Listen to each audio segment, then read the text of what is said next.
Demet Özdemir ha soltado la bomba en pleno directo. Lo que se ha dicho en las últimas horas es una locura, señores y señoras. Olvídate de lo que creía saber de ellos porque esto lo cambia todo. Se supone que el supuesto amor secreto de Demet Özdemir por Can Yaman resulta que no era tan secreto después de todo. Lo ha dicho ella misma, en directo sin pelos en la lengua. Yo todavía estoy procesando la noticia. Imagínense, estaba ahí tranquilamente viendo un directo cualquiera y de repente, ¡boom! Sale ella y suelta algo que nos dejó a todos así. ¿Qué ha dicho exactamente? Pues según lo que se está comentando por todas partes, ha insinuado, y de qué manera, que todavía hay sentimientos. Que quizás ese capítulo no está cerrado, ¿me entienden? Para ser honestos, yo pensaba que aquello de ellos ya era agua pasada, de esas historias que se quedan en un primer amor bonito pero efímero. Pero parece que me equivocaba, y vaya si me equivocaba. Mucha gente dirá que es solo para generar interés, que es una estrategia de marketing, lo típico para que se hable de ellos. Y sí, no digo que no pueda haber algo de eso, que en este mundo del espectáculo todo vale.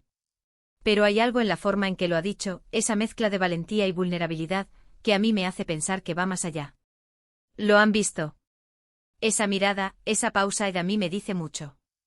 Yo lo que creo que está pasando es que a pesar de que las cosas terminaron o se enfriaron, las conexiones reales, esas que te marcan, no se borran tan fácil.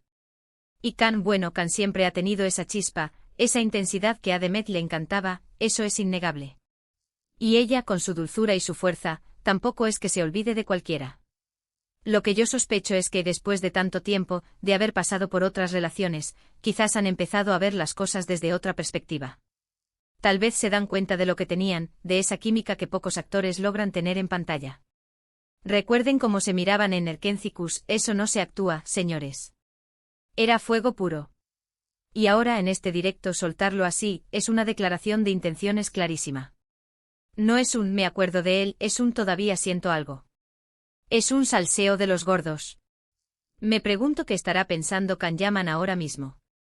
Si está flipando, si está sonriendo, si está planeando ya una llamada. La verdad es que esto le da un giro tremendo a toda la historia. Pensábamos que el cuento había terminado con un y vivieron felices, pero por separado, y ahora resulta que quizás hay un y fueron felices y se dieron cuenta de que se echaban de menos. Es como esas pelis románticas que te encantan porque, aunque pasen mil cosas, el amor siempre encuentra su camino. Y ahora, la gran pregunta que nos queda a todos los que hemos estado pegados a esta noticia, ¿creéis que esto es el principio de una reconciliación real, o es solo una forma de mantener viva la llama de la nostalgia?